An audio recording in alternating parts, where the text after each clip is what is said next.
Привітання, протягуємо розмови про верміферму у вас у квартирі або у офісі. Нагадаю, що сьогодні я буду розповідати про четверту компоненту. Це самі колонії, це місце, де з компоста, со зрелого компоста стварається гумус. Ось, значить, що я... Значит, я покажу, что на сегодня есть на які колонии есть на верміфермі Фаланстера. Ось бачите, тут живуть наші працівники. Листя перегнили, трохи соломи. Ось і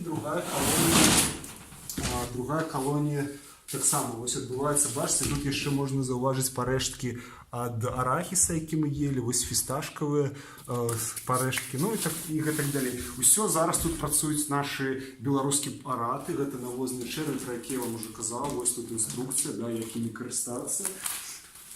Самая важная порада такая для роблення этого помешкання зимою, звичайно, вельми сухо, тому що працюють батареї і глеба вельми хутко підсихають. Тому їх ось місце, де працюють черв'ячки, треба постійно поливати. Я, звичайно, поливаю не вельми шмат, але даю їм таку ось дозу вільготі. Можна навіть у яким одним місці, вони, звичайно, після туди сповзаються і починають працювати. Ось, сьогодні я розповідав про четверту компоненту, заключну компоненту верміферми Фаланстера, колонії, де стварається гумус.